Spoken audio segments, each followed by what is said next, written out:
Dan sekarang mungkin Hadaitola juga penasaran nih, bagaimana sih sebetulnya alur penjaminan laka lantas ini, Mas Yoel? Apa aja langkah-langkah yang harus ditempuh oleh korban atau keluarga korban, Mas?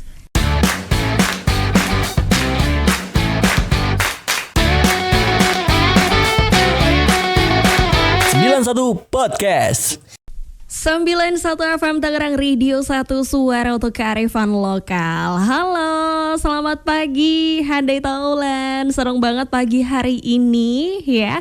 Bersama Gia Cynthia Hadaitola di Gemilang. Dan kali ini jadi kesempatan yang spesial banget nih Hadaitola Gia. Karena di pagi hari ini Gia kita akan ditemenin ya dengan salah satu topik yang sangat penting buat kita semua. Dan yang paling menarik Hadaitola pada pagi hari ini dia udah kedatangan narasumber masih dari BPJS Kabupaten Tangerang Hadaitola, di mana hari ini kita akan ngebahas mengenai penjaminan kecelakaan lalu lintas atau laka lantas, khususnya bagaimana sih prosedur dan juga hak-hak yang bisa Hadaitola dapetin. Untuk itu kita udah menghadirkan narasumber ini dari staf verifikator klaim gitu ya, yang nanti akan membantu kita Hadaitola memahami lebih dalam tentang topik yang satu ini. Karena pasti dia yakin banyak orang yang belum tahu banyak gitu ya tentang gimana cara pencairan laka lantas, prosedurnya dan lain sebagainya. Untuk itu mari kita sapa dulu nih Hadaitola. Di sini udah ada Mas Yoel Indra Kusuma Rasman, staf verifikator klaim. Halo Mas. Halo, selamat pagi Mbak Gia. Iya, pagi. Oke.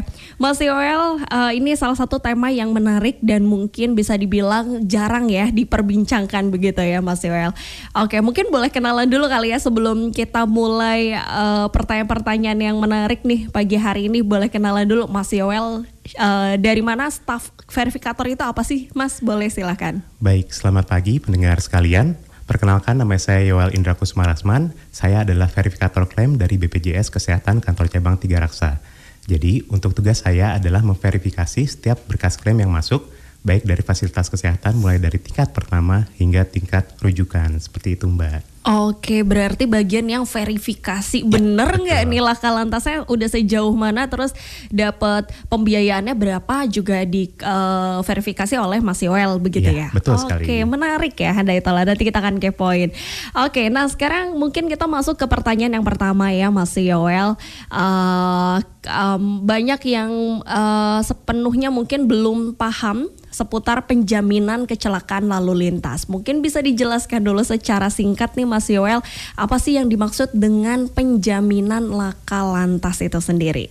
Oke, baik Mbak Gia. Jadi penjaminan laka lantas itu adalah perlindungan dasar kepada masyarakat yang menjadi korban kecelakaan yang diakibatkan oleh penggunaan alat angkutan penumpang umum yang sah dan lalu lintas yang mengakibatkan korban mengalami cedera dan perlu perawatan di rumah sakit atau fasilitas kesehatan. Seperti itu. Oke, jadi yang menggunakan angkutan umum saja atau memang kendaraan pribadi juga? Dua-duanya, jadi bisa angkutan umum ataupun kendaraan pribadi.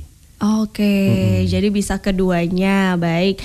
Nah kemudian kira-kira nih Mas Yoel untuk bisa dapetin penjaminan gitu ya laka lantas, ini syarat-syaratnya apa aja sih Mas Yoel?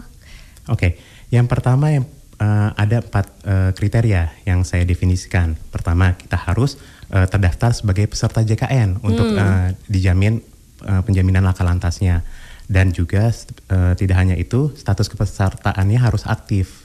Oke. Lalu kedua, apabila peserta mengalami kecelakaan, mereka harus mengurus laporan polisi.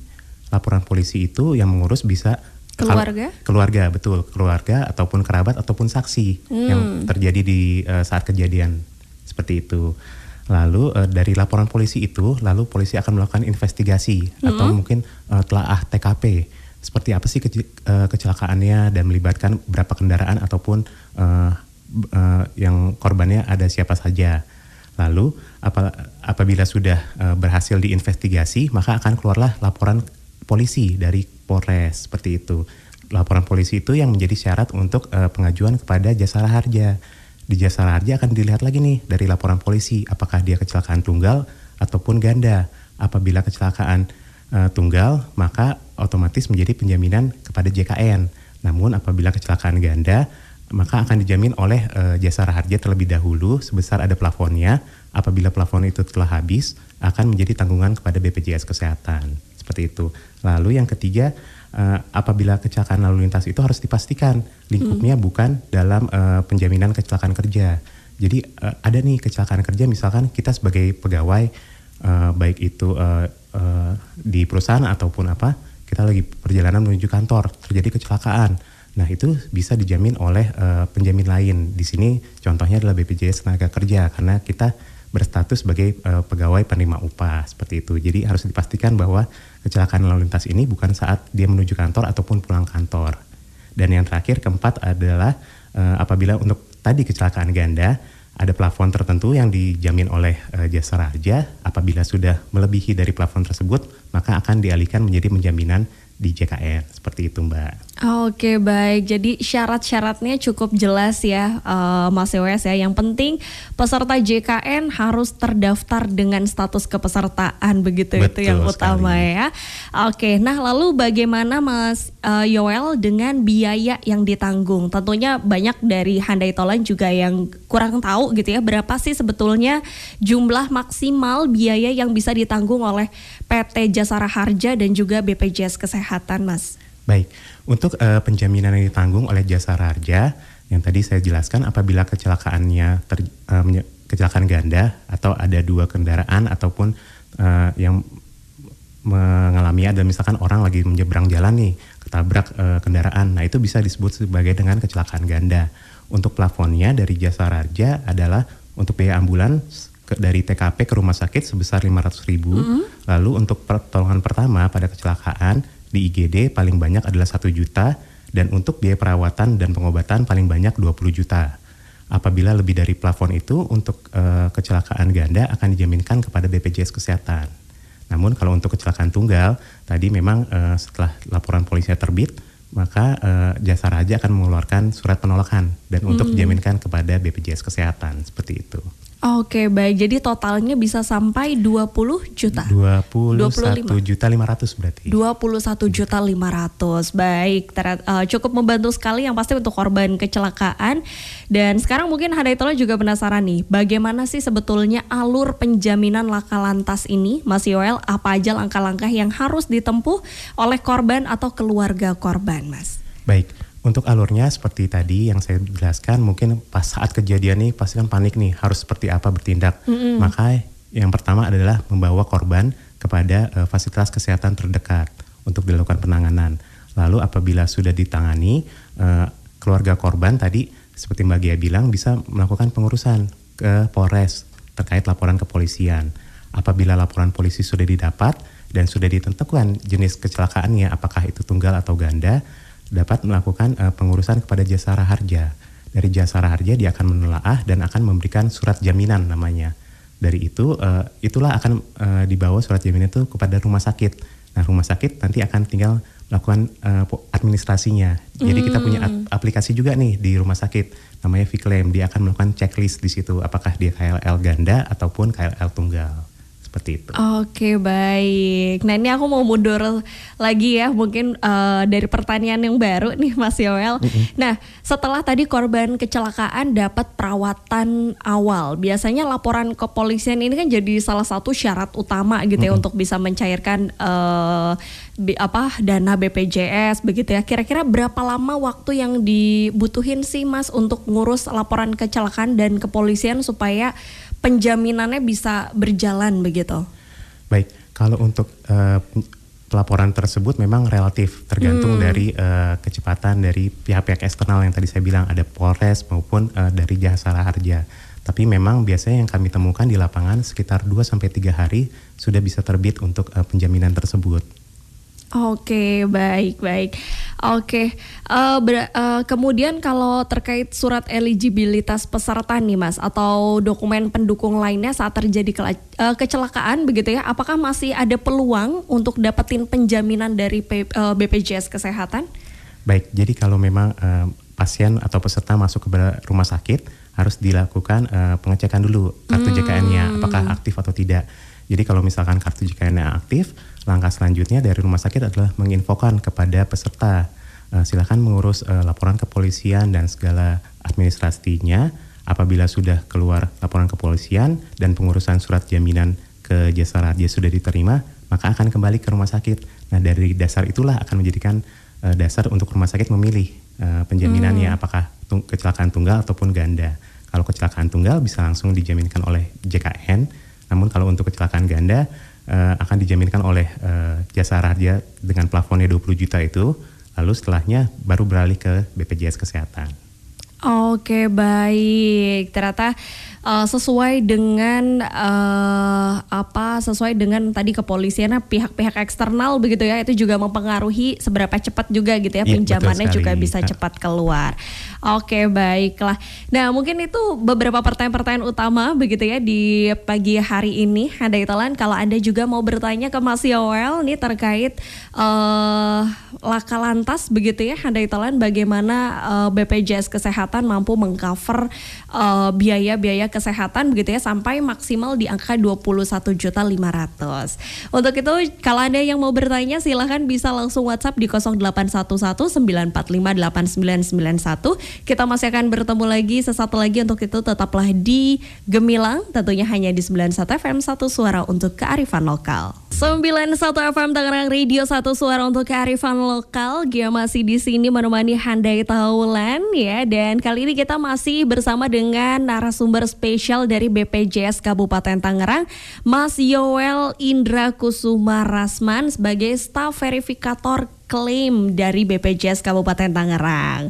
Iya. Oke, Mas, ini mungkin tadi mau diralat ya tadi ya. Kalau ternyata 21.500.000 itu ternyata batas maksimum yang diberikan oleh Jasara Harja. Jasara Harja. Tapi kalau BPJS Kesehatan tidak ada batasnya begitu ya, Mas? Betul ya? sekali, unlimited. Unlimited, luar biasa sekali. Selama masih indikasi medis keperluan untuk kebutuhan pasien, seperti itu, kebutuhan medis pasien. Oke, dan G juga baru tahu ya ternyata nggak cuma sekali berobat dibayar gitu ya sama BPJS, tapi ternyata selama kita masih bayar BPJS tersebut begitu ya Mas Yoel, artinya pengobatan dengan harga yang jutaan-jutaan itu masih bisa dibayarkan oleh pihak BPJS begitu ya? Betul sekali. Sampai sembuh. Betul, sampai sembuh. Jadi bagaimana pasien bisa kembali ke aktivitasnya setelah terjadi kecelakaan.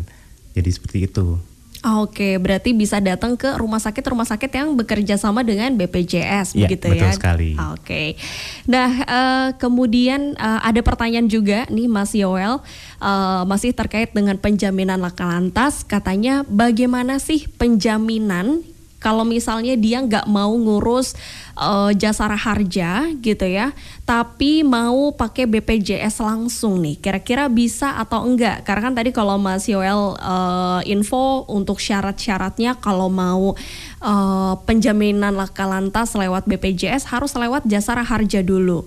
Nah, ini mungkin ada sebagian orang yang ngerasa ribet nih harus ke Jasara Harja, mendingan langsung aja gitu ke rumah sakit ajuin BPJS. Nah, itu kira-kira bisa atau enggak sih Mas Yoel?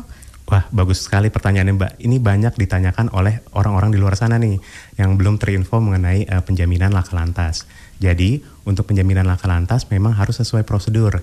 Seperti yang saya utarakan, bagaimana kita harus keluarga pasien mengurus laporan kepolisian, lalu mengajukan surat penjaminan ke Jasara Harja ataupun surat penolakan.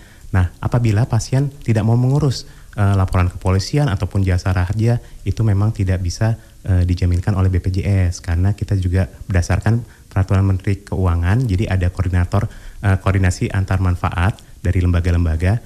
Nah, memang laporan kepolisian itu menjadi sesuatu hal yang wajib dan mendasar untuk penjaminan laka lantas ini. Apabila itu tidak ada, maka itu tidak menjadi dasar kami untuk membayarkan. Maka kami memerlukan laporan kepolisian tersebut untuk penjaminan, seperti itu. Oke, jadi kalau bisa memang harus ya Mas ya? Iya, betul. Diwajibkan harus untuk ke Jasara Harja terlebih dahulu gitu ya, diurus ke kepolisian baru ke BPJS. Karena takutnya nanti kalau itu ada kendala di kemudian hari begitu ya. Betul sekali. Oke, nah tadi kalau misalnya pengurusan laka lantas, Mas, itu ada tenggang waktunya nggak sih? Apakah misalnya dari setelah kecelakaan nih bisa di 2 bulan atau 3 bulan aja tenggang waktu dia bisa minta di cover gitu ya oleh BPJS, atau memang ada tenggang waktunya sendiri nih, Mas? Iya, Mbak Gea. Kalau untuk dari peraturannya memang tertera adalah maksimal sampai dengan 1 tahun dari kejadian kecelakaan itu terjadi. Jadi apabila misalkan kecelakaan terjadinya 2 atau 3 bulan yang lalu dan belum mengurus laporan kepolisian, maka kami akan sarankan untuk melakukan pengurusan laporan kepolisian terlebih dahulu, seperti itu. Lalu nanti tadi sama berjenjang dari Polres, dia akan ke Jasara Harja. Lalu apabila ada surat penjaminan ataupun penolakan akan diberikan kepada dilampirkan untuk sebagai bukti administrasi saat berobat ke rumah sakit, seperti itu. Oke, baiklah. Berarti kalau misalnya selama tenggang waktu misalnya 2 bulan atau 3 bulan gitu ya, dia baru proses, terus misalnya dia pakai pengobatan alternatif, itu nggak apa-apa juga ya? Maksudnya nggak akan mempengaruhi dari klaim BPJS-nya begitu, Mas? Nggak ada sih. Jadi kita akan berdasarkan kepada laporan kepolisian. Memang biasanya pasien-pasien ini enakan diurut dulu kali ya, pas diurut ternyata tidak ada perubahan, baru ingin menggunakan BPJS, tapi memang akan kami sarankan untuk melakukan laporan polisi terlebih dahulu. Oke, tapi kalau misalnya kalau ada yang baru laka lantas begitu ya, dia langsung ke rumah sakit, itu bisa langsung segera diproses juga tuh, Mas? Bisa langsung diproses. Oke, berarti biasanya dari Jasara Harjanya yang akan langsung bantuin cepat begitu ya? Atau emang dari keluarganya bisa langsung diproses begitu? Kalau untuk Jasara Harja biasanya ada yang standby. Jadi misalkan rumah sakit bilang, halo Jasara Harja nih ada kecelakaan nih, boleh dibantu nggak? Oke, keluarga silahkan melakukan pengurusan. Apabila sudah laporan polisi didapat, nanti akan dibantu untuk pemrosesannya. Lalu dari situ nanti dia akan melakukan pengecekan. Biasanya akan turun ke lapangan untuk melihat apakah betul seperti apa kecelakaannya dan juga korbannya ada atau tidak. Lalu dari situ dia akan menentukan. Misalkan kecelakaan ganda, wah dia jamin nih sama Jasara Harja. Dia akan melakukan penceklisan di aplikasi. Oh benar ini bahwa pasien adalah peserta JKN dengan kecelakaan ganda, lalu bisa dijamin oleh Jasara Harja. Lebih dari itu plafonnya silahkan dijamin oleh BPJS Kesehatan. Oke, baik, sudah lengkap semuanya sih Mas Yoel. Atau mungkin ada kalimat penutup nih dari Mas Yoel yang mau disampaikan ke Handai Taulan pagi hari ini. Silahkan Mas. Ya, buat Handai Taulan sekalian, untuk pengurusan penjaminan laka lantas, saya sarankan untuk sesuai dengan prosedur yang berlaku, dan juga biasanya sudah kami infokan kepada rumah sakit bagaimana alur yang ada untuk penjaminannya. Baik itu melakukan pengurusan laporan polisi ke Polres dan juga terkait administrasi ke Jasara Harja. Lebih dari itu kami harapkan bahwa masyarakat bisa dengan sadar dan terus berupaya untuk melengkapi administrasi yang ada. Seperti itu. Oke, pokoknya harus sesuai dengan prosedur yang sudah sudah diumumkan begitu ya oleh BPJS Kabupaten Tangerang. Kalau mungkin kurang lengkap, kurang tahu informasinya, bisa tanya langsung ke rumah sakit begitu ya Mas Yoel ya. Betul sekali. Karena biasanya di rumah sakit ada teman-teman dari BPJS juga ya? Ada BPJS 1. Jadi layanan untuk siap membantu peserta apabila membutuhkan informasi ataupun keluhan terkait pelayanan di rumah sakit. Oke, ini juga yang banyak orang nggak tahu sih kalau ada BPJS 1 ya. Betul sekali. Kadang-kadang kayak nanyanya ke rumah sakit aja, padahal ternyata ada staf yang memang khusus ngurusin BPJS di rumah sakit tersebut ya. Dan memang di rumah sakit biasanya kita sudah memberikan banner. Jadi di situ ada nama dan foto pegawai dari BPJS yang bisa dihubungi untuk peserta menanyakan informasi seperti itu. Oke, jadi mulai sekarang Handai Taulan kalau ke rumah sakit butuh informasi BPJS dan lain sebagainya bisa langsung lihat posternya, biasanya ada di rumah sakit ya begitu. Betul ya Mas ya. Oke, kalau gitu mungkin itu aja berarti ya Mas Yoel ya, obrolan kita pagi hari ini terkait dengan penjaminan laka lantas. Tentunya semoga Handai Taulan semua diberikan kesehatan, dan terima kasih Mas Yoel Indra Kusuma sudah hadir di kesempatan pagi hari ini di program Gemilang. Sampai jumpa di lain waktu. Tangerang Radio 91 FM.